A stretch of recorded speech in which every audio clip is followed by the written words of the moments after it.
Nakikita sa guest speaker tungod nga ano siya sa saan siya ang ako ginambalan na siya nagawa sa akong sulong. Tungod nga ang mga bata, national players sa para games. Para games ko no? Mas kapal sila sa rumahan. Nagapastor din siya sa San Pedro kung ginagawa batin na sa Benavista Maras sa amon ng Palma. May harap siya siyempre sa kasawa, kakto mga kabataan na puro lalaki. Base sa ilang sa Joko, base sa ikapang bahay na siya. Graduate siya sa Lone Seminary. Ito na pakikita mo ano nga ito basta pupulo siya sa basketball. Hindi kami kaoptanay kami sa basketball, sa fellowship, pero kapuntrahanay kami sa hindi kaya tingala sila ng limo. Ang ato nga speaker sa nga aga, wala sa iban pa, Pastor Gerald Masana.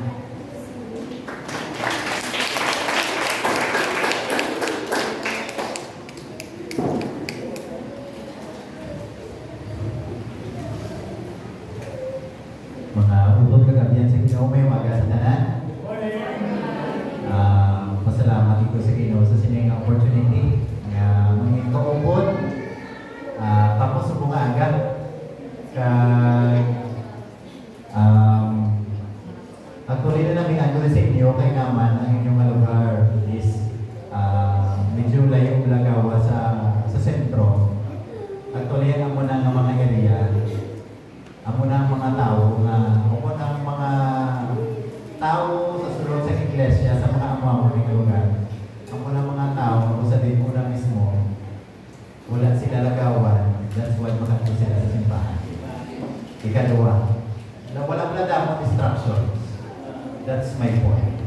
Actually na namin ang ito sa mga remote area. Kaya nga man, dira ako naghalin. Ako yan, taga-Kapis ito, taga-Barangay Agbalong Panay, Kapis. Ako gini ang setting sa among nga lugar. Diragin ko naghalin, dira ako nagtubo. Actually na namin, ang kay damong bata. Basta sa mga remote area, ang mga kabataan, damong ginaya. Basta sa mga barangay ng mga churches. Kaya nga man, namin sa isa ka church nga sa remote, damong activity sa kabataan.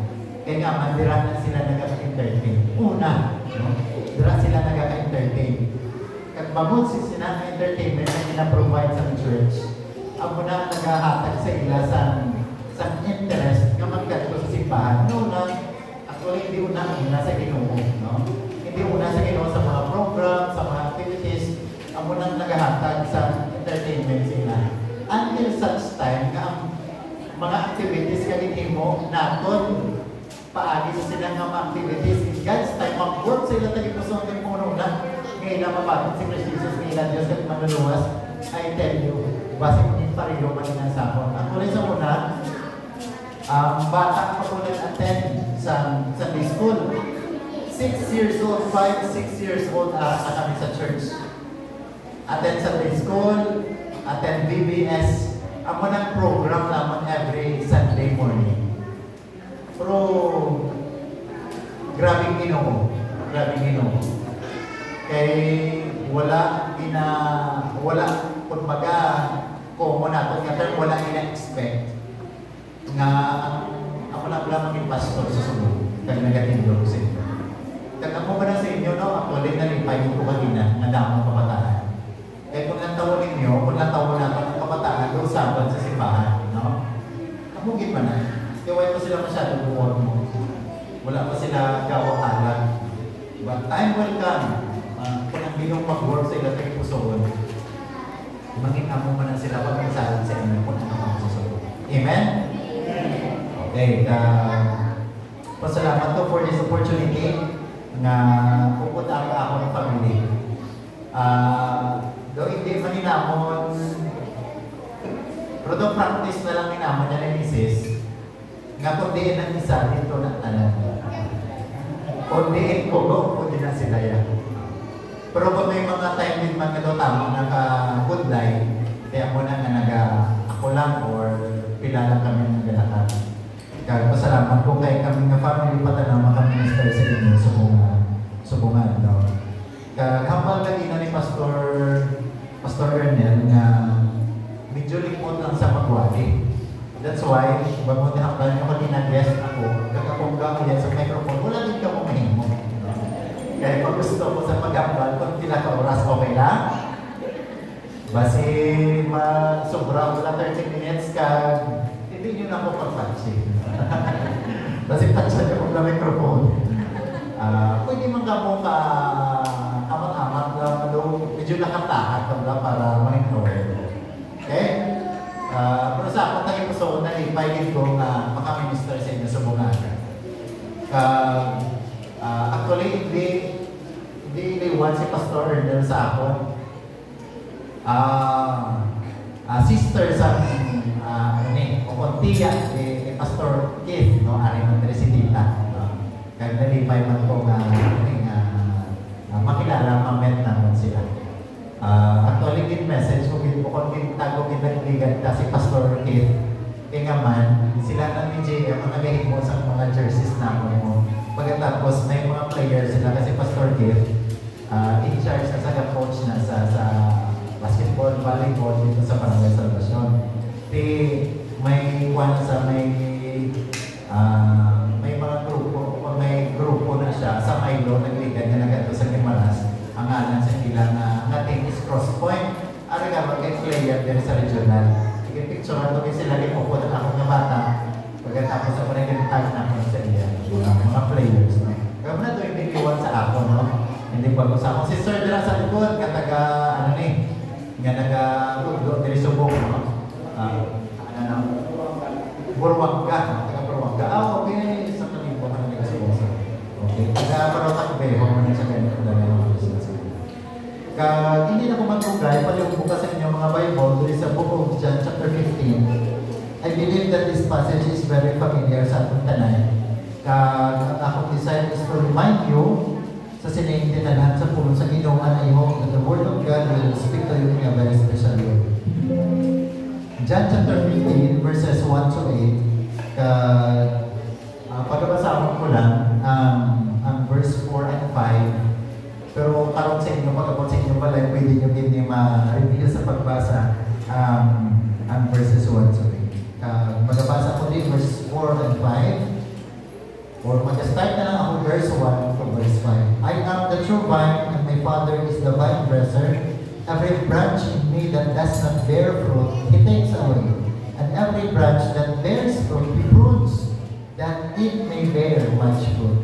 You have already cleaned because of the word which I have spoken to you. Abide in me and I in you, as the branch cannot bear fruit of itself unless it abides in the vine. Neither can you unless you abide in me. Verse 5, I am the vine, you are the branches. He who abides in me and I in him bears much fruit. For without me, you can do nothing. Let's pray. Father in heaven, thank you Lord for allowing us today to wake up, renewing our strength. Thank you, Father, for this privilege na makatuon kami iwan sa inyong mga pulong. And thank you for this church na kung salihin nag-exist sa sining lugar dito sa San Jose. I believe that you have a great plan for this church. Probably, hindi pa namin ma-frame up sa aming pamunawin sa subong, but we know that the best plan para i-direct sa inyo. That's why we are praying together with every messages of every preaching of your word na mag-edify sa siya church kapag bukas ang ilatagi po sa una panguna agad na ilalinaw maintindihan ang mga plano sa inyo kabuhi as a church, as an individual. Napray kami Ginoo sa pagtuunan sa inyong mga pulong huwag sa paliyong ang matagi po sa unyang pumurong na and those lessons that we are going to discuss or learn this morning through your word, through your servant, gapray kami ikaw palibig mag-tudlo sa among sinin. Speak to us, Father, in a very special way. And all these things we commit to you in Christ's precious name. Amen. John chapter 15 verses basa ko din sa verse 4 and 5. Abide in me and I in you, as the branch cannot bear fruit of itself unless it abides in the vine. Neither can you unless you abide in me. I am the vine, you are the branches. Aba niya, he who abides in me and I in him, this is the promise, this is the outcome, bears much fruit. Kaya ang point niya is this, for without me, you can do nothing. Kung nataon natin ang background or ang setting sa sining nga chapter na basa natin, kung nataon natin ang ining chapter, insulat ini, or nahita po ini, si Jesus Christ nagpapaking istorya sa iyang mga disciples. Actually, last hours na lang ini ni Jesus Christ sa siningang kalibutan. Kaya yung chapter na kinbasa natin, bilong ini sa time na po sa diin private moment si Jesus Christ o sa iyang mga disciples. Okay?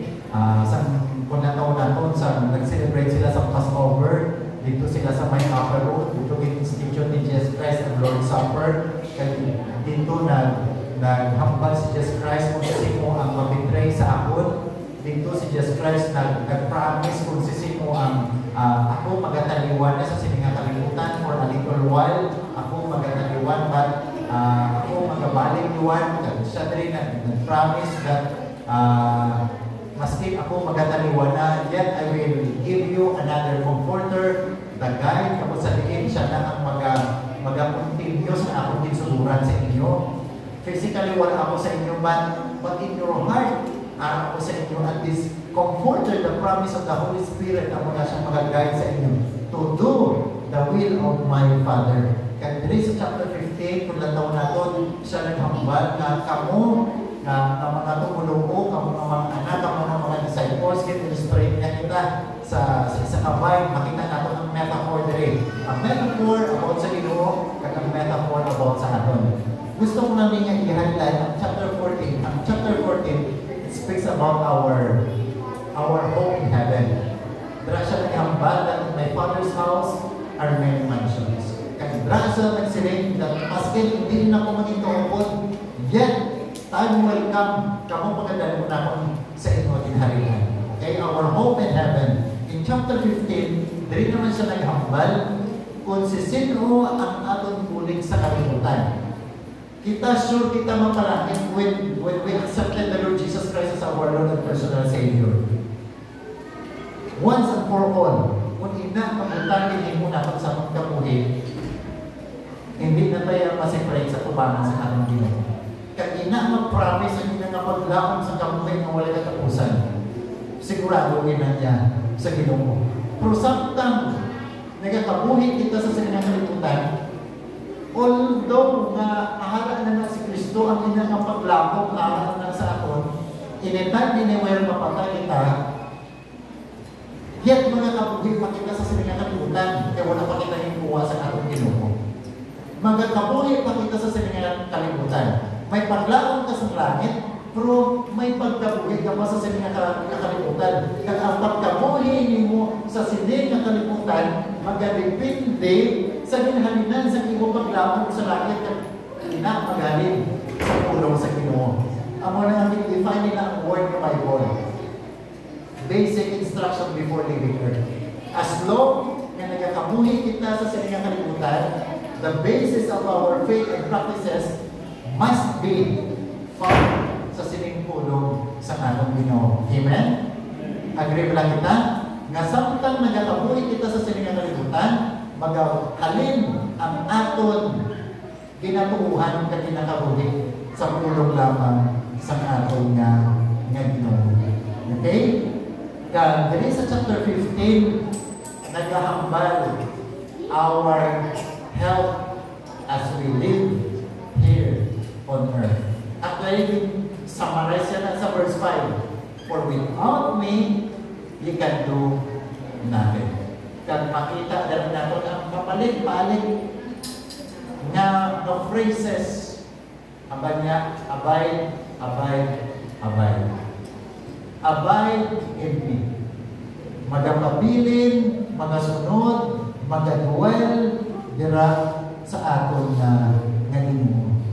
Gintikuluhan ko yung pagpamalandong natin sa mutaaga, the result or the consequence or the outcome of abiding in Christ. The result of abiding in Christ. Kung lang mo natin pala ang word na abide, it means to continue, to endure, to remain, or stay. Naghalin sa tinaga na meno nga ang buot silingon in a simple term, it means to remain in the same place or position over a period of time. Sa piyak sa mga nagalilipas ng mga inoras na adlaw tinugig, nagapabilin kagihapon dira sa Ginoo. Nagapabilin kita gihapon sa Ginoo. It means to reside, to stay, live, lodge, tarry, or dwell. Kaya ang word nga meno or abide, it describes something that remains where it is, continuous in a fixed state, or endures. Nagapabilin nga imukainit, pagpalangga, paghigugma, pagserbisyo, nagapabilin. Posible kita yung mga Kristohanon na magapabilin ng Kristohanon, pero atong pagpalangga sa Ginoo, magaluya, or kapag sa mainit nga tubig, nga magaluya. Unang taon na nun, ang Church of Ephesus amuhin na ang complaint sa Ginoo sa ila in Revelation chapter 2. Sa inyo na Church of Ephesus, kapag niya, I have something against you. You have left your first love. Posibleng nga kita magapabilin ng Kristohano, magapabilin ng members ng sininga church, pero aton kainit at pagpalangga sa Ginoo, magataliwan. Okay? Hambal sa Ginoo, abide in me. Not just in your claims, but in your life, in your heart, dira sa Ginoo. In the ethical sense, ang word nga abide, it implies fellowship, intimacy, friendship, communion, companionship, and harmony. Nagapabilin nga matapis, nagapalangga, nga mainit, nga sweet, dira sa Ginoo. Kung lang tawon natin ang relationship sa asawa kang bana, especially sa mga may edad dali sa aton, makasagin kita, na sakto ginayang hambal sa kanta that sweeter as the years go by. Ang intimasya, ang closeness, ang kainit sa pagpalangga sa couple, ya, kundi na niya sa honeymoon time. Kundi mas kinagaputik niya ang buhok niya, ang intimacy ka, ang sweetness, ang closeness, more and more pagkaliban. No? Kaya kung intindihan ka din na, namihan ko wala hambal sa pag-define sa isang author, hambal niya sa word abide, to remain unbroken or to maintain unbroken fellowship with one. To remain or to maintain unbroken. Kung sabi mo, ang pag-abide na ito sa Ginoo, wala na ito ng break. Ang ina na intimacy, ang ina na union na fellowship dira sa Ginoo. To dwell in Him is to be continually operating in Him by His divine influence and energy. Ang pag-dwell natin dala sa Ginoo, continuously na ang Diyos nag-operate, nag-dominate, nag-control sa ating kabuhi.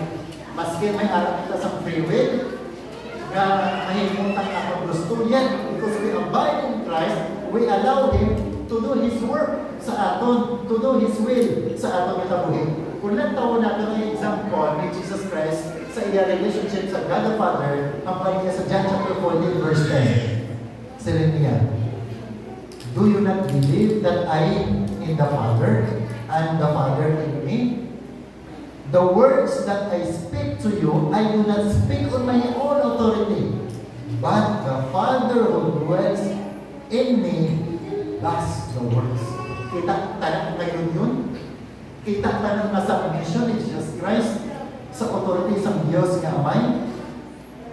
Kagiraan natin makita nga itaman ng mga Kristohanon hinhampalan sa Diyos to abide in God. Ang ina na submission nga exemplify ni Jesus Christ sa iya relationship sa Dios nga Amay, amo pa na ang gina-expect sa aton nga maging rooted kita sa sina nga example, nga maging fit kita sa atong relationship sa Ginoo paagi sa example ni Jesus Christ. Kaya ginhambal niya sa aton in the book of 1 John chapter 2 verse 6 ang niya. He who abides in me, or he who says he abides in him ought himself also to walk just as he walked. Kung paano nagkabuhi si Jesus Christ is the same life na ginakabuhi man naton. Tandaan na ni.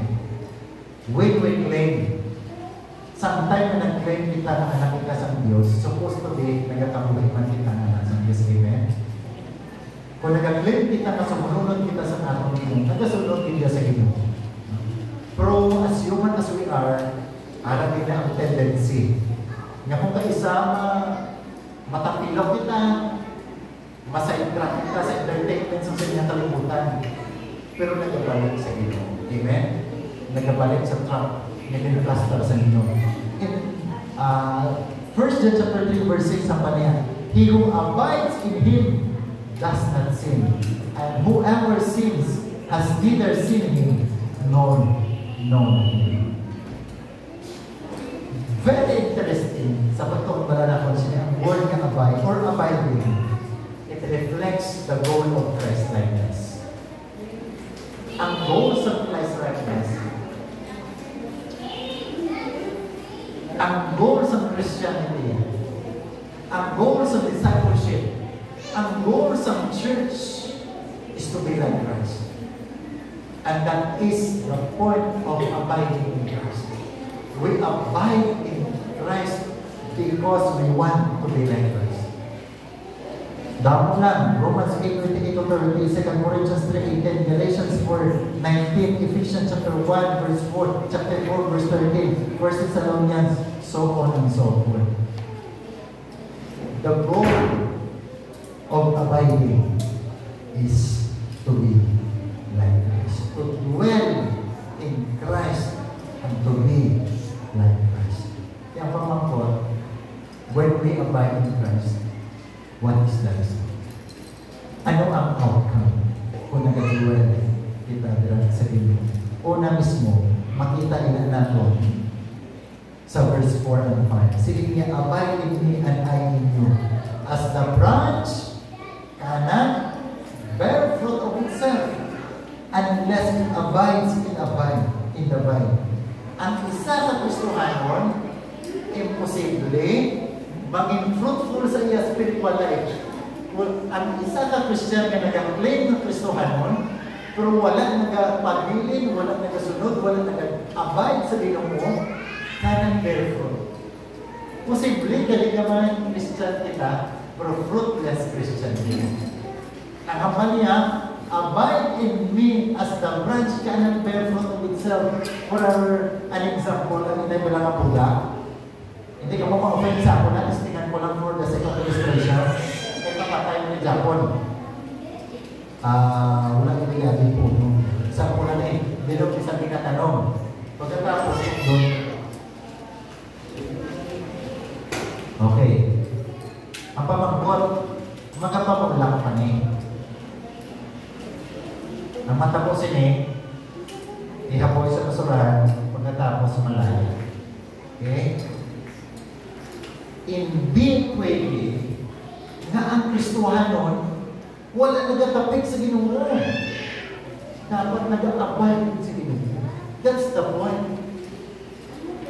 Kaya hanggang na, kung gusto natin na maging fruitful Christian, hindi pwede nga mag-separate kita sa itong Ginoo. Kung siningon, hindi pwede na layo kita sa Ginoo kung sa iya pulong. Hindi pwede nga malipatan na ni basa.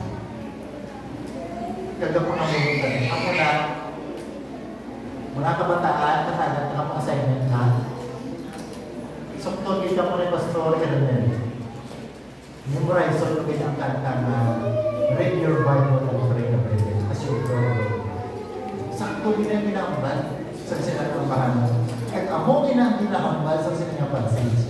Apan niya, abide in me and I in you, as the branch cannot bear fruit of itself, except it abides in the vine.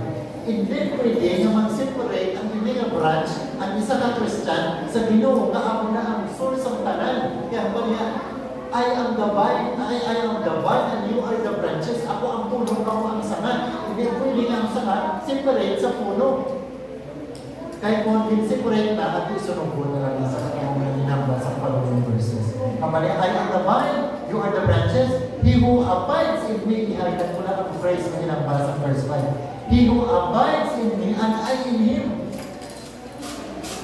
Siya nag-abide sa ako nag-abide sa iya. Kung silikon, kita na nag-claim ng Christian, supposed to be ang ginuwa sa kita mo.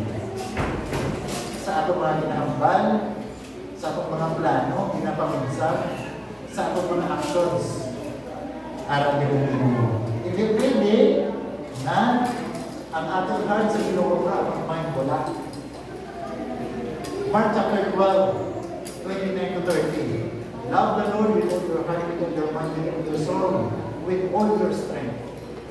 And the second commandment is to love our neighbor as ourselves. Tandaan, faithfulness is God's requirement, but fruitfulness is God's reward to the faithful. Diba? Faithfulness is God's requirement, but fruitfulness is God's reward. This abiding relationship in Christ is natural to the branch and the vine, but it must be cultivated in the Christian life. It is not automatic. Ang atong relasyon sa Ginoo, ginadevelop. Hindi kita on the spot na mature Christian.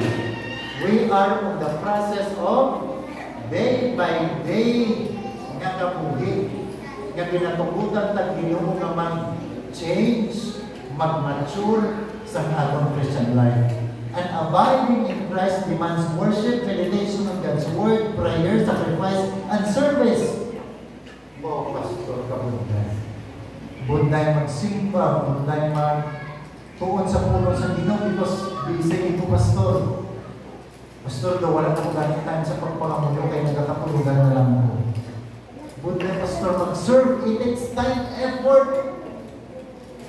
Pero tandaan na, abide in Christ is the best thing and the best experience natin sa siling nga kalibutan. Nagligan, kaya kami sa discipleship class, kami pamangkot sa among disciple na mga siling nga pamangkot. What is the best place or where or what experience in that best place na imo madumduman? Best. Kami nag-stay kami sa lugar, dapat-dapat na lugar, around Philippines.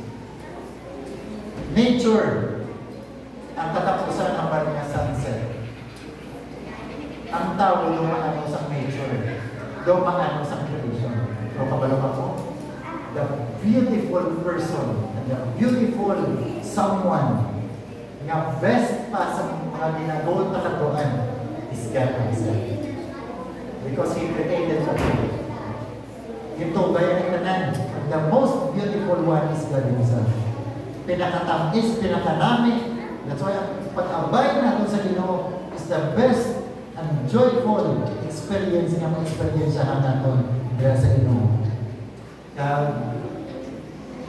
Kapareho sa akong taste bud talaga. Kapareho sa bata, may buta kami 1 year old, naging sanay natin sa sugar, nag-seek perks ng sugar, mga chocolates, mga puro tamis, nag-desire na lang sa tamis. Kablo ka mo, kung makilawan ka kung ano ka namin ang atong Ginoo, makasilikman kita kapareho sa salmista, oh, taste and see that the Lord is good. Blessed is the name of the Lord. Okay? Kung manangang pa sa salmista, kung makilawan ako kung ano ka namin ang Ginoo, kung ano ka usang atong Ginoo, makasilig na lang kita, oh, mas namin kita ang Ginoo. Makabay na lang ko yan sa Ginoo. Tandaan namin that our union is with Christ. It is a living union. Living union, nagakabuhi, nga union dara sa Ginoo.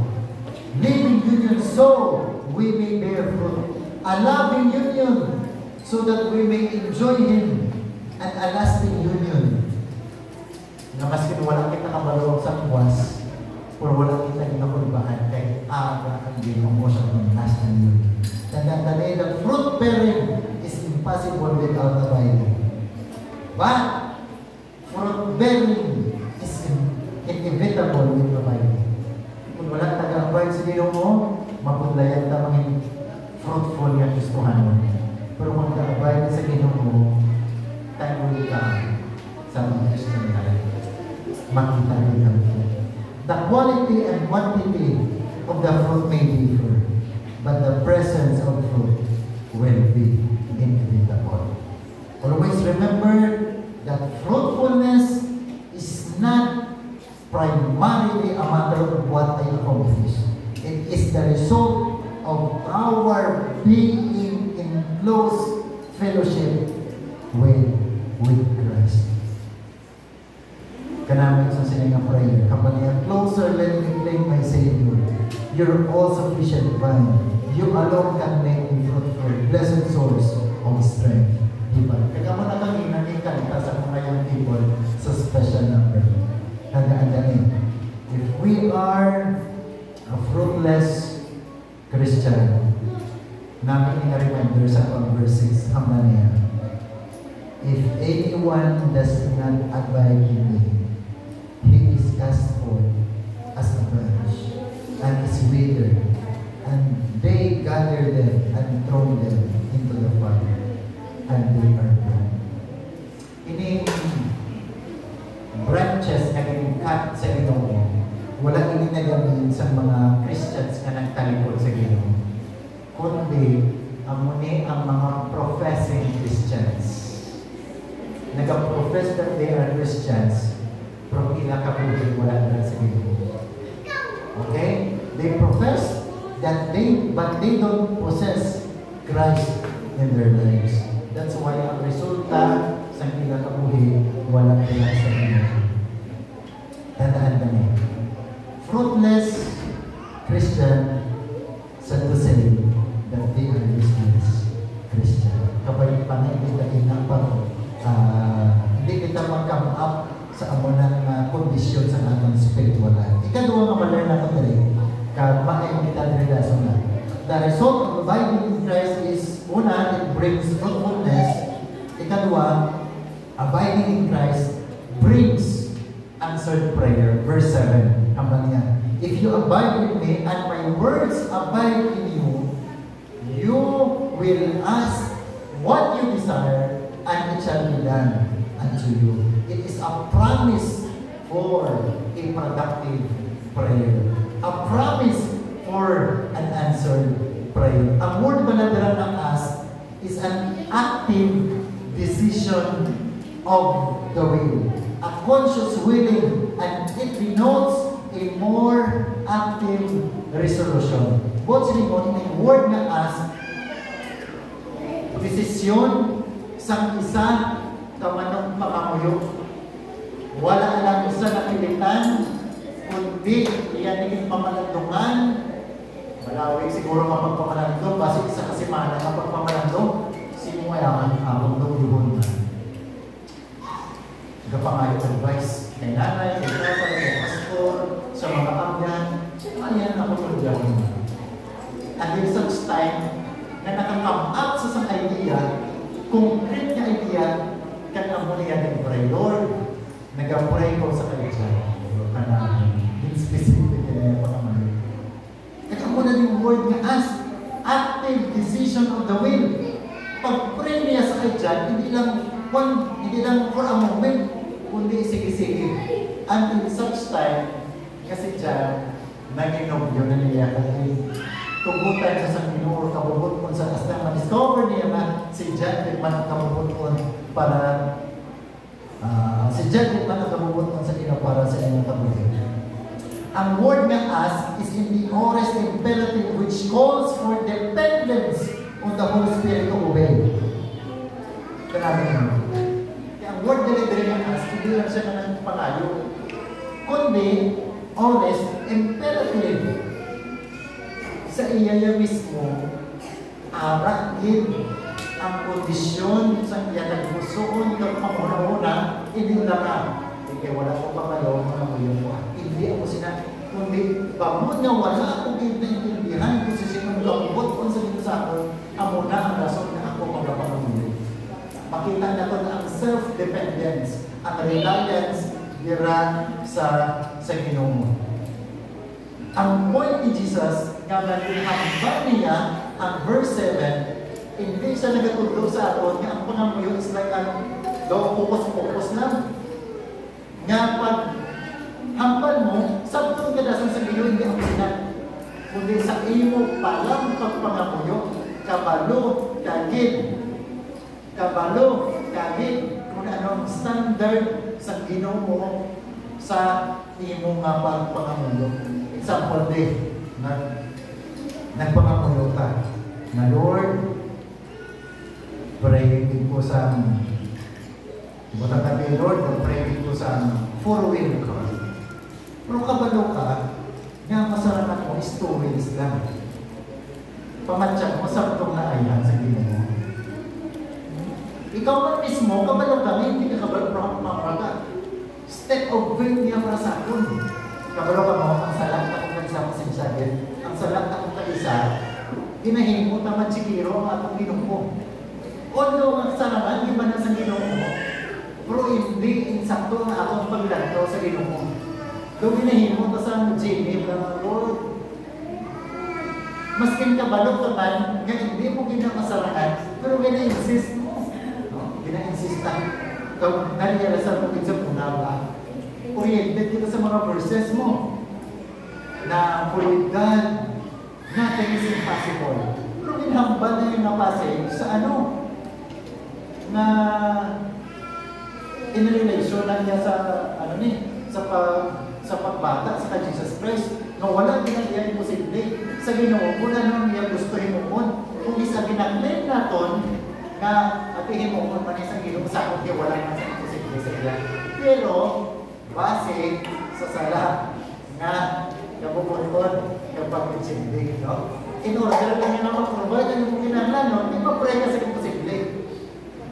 No.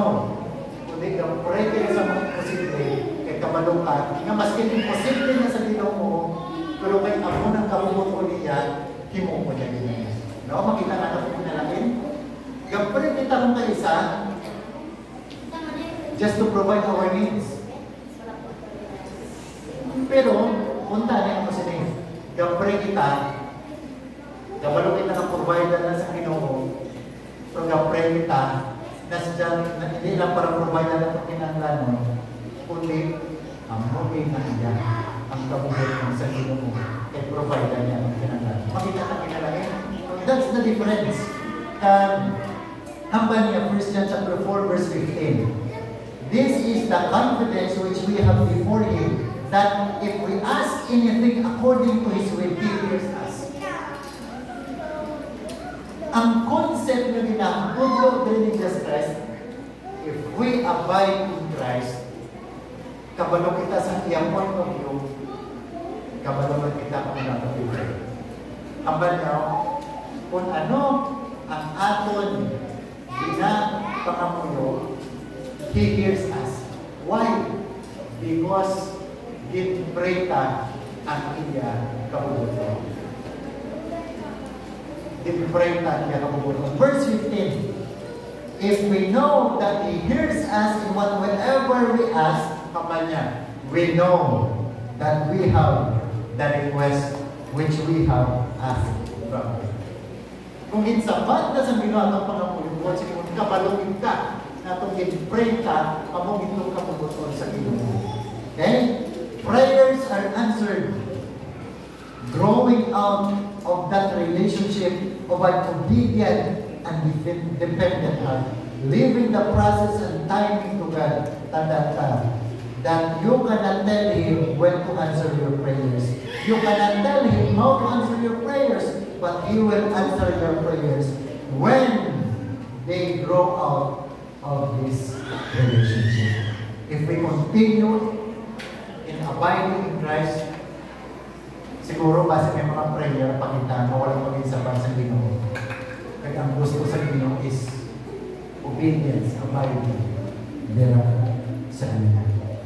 Amalya, you will ask what you desire, and it shall be done unto you. Or whatever you wish is kung ano man ang mga pangamuyon. In God's time, His perfect time and will, He will answer it as long as we abide in Him. Ang iba na passage, binamisuse ni sa iba ng kaisa ng mga teachers na maging prosperous ka Ginoo para sa passage na kung whatever you ask in Christ sabton niya may araw na sa condition.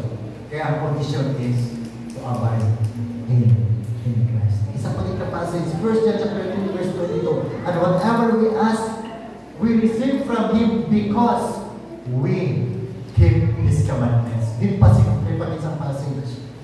Ano man ang akong pinapangamuyo sa Ginoo, because we abide in Christ, because we obey the word of Christ, kambal niya, whatever we ask from Him, because we keep His commandments, and do those things which are pleasing in His sight.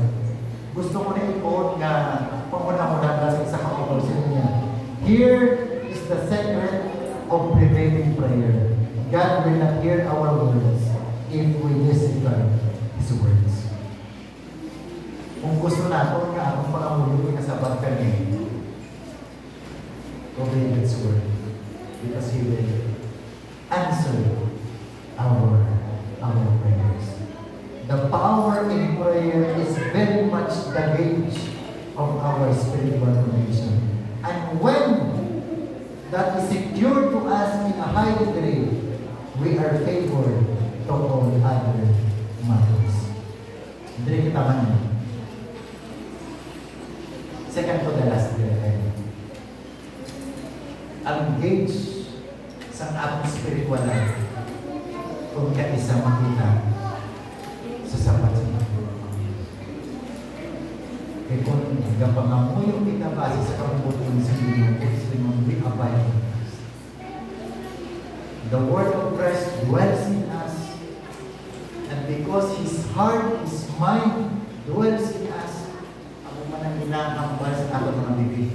Mas mga desire sa katagin ko sa kaya mo na atong ginagawa kung ano kasi ang pagsapat sa Diyos sa itong pangamulo si amo man na kasi ang atong kabuhi dira sa iyo. Nami atong lang challenge sa atong naging ko ni Sir William Moody niya. The root can only show its strength and glory in the branches. Fruitful branches bend below. Kung ano ka-strong ang atong Ginoo, supposed to be makita na sa kabuhi sa mga branches, mga kastuhan. Kung ano ka-powerful, mag-change ang Ginoo sa kabuhi sa tao, ang muna tanin makita sa mga kastuhan. Kaya mo sinin, kung ano ka-fruitful ang inang mga branches, same as palay na makita natin sa palibot, same as fruit-bearing trees na makita natin sa palibot, gano'n sila nagatubo. Kablo ka naman mo na lumot sa inyong sinabi. Ang isa ka maminamahon ng Kristohan. Very important. Ang isa ka maminamahon ng Kristohan. Very abiding sa Ginoo, very obedient sa atong Ginoo. Magkabay pag-experience natin nakatamis. The result of abiding in Christ, first and foremost, it brings fruitfulness. And secondly, it brings answer to our prayers. Komplituhon ko na lang, tatlo na akong outline mo. Makita sa verse 8, abiding in Christ brings glory to our Heavenly Father. Sinigdan niya sa verse 8. Kanamin sa kinahambalan na sa verse 8. This is my Father's glorified. God be very much so your way. Father God in heaven, thank you for this time na nakatuon kami sa inyong pulong. Salamat Panginoon sa silang lugar na maging pundar ikaw ng church. Salamat Panginoon kay si Pastor Ernest na ako sa dili nag-minister sa silang church. Pray Panginoon na ikaw din magagamit sa pastor, sa pag-edify, sa pag-nurture, sa pag-evangelize sa mga tao dito sa Panginoon. Lord, pray for this church that they will continue to love, to support their pastor and the program of their pastor. Kapag Panginoon nga ang teamwork, maging matapis, maging manamit, maging harmonious. Pray din Panginoon nga madamang pag-ibig sa buhay sa siningan. Especially sa paggamit, sa siningan mga katauhan, to provide bless this church, O Lord. Bulitin sila sa tignan namin sa Panginoon sa Jesus. Amen. Salamat. Thank you sa opportunity. God bless you na tanan. Dahil mo tagin ka po pero isang Panginoon.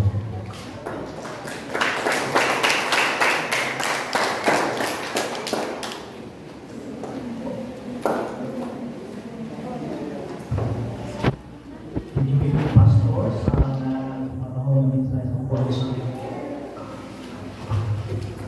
Kapag bakit mga inside ng pag-ibigin sa akin naman natin gusto kaya makita rin sa akin mga kabuhay. Kaya sa silingan tayo, magkakaroon sa akin nga Lord's Supper.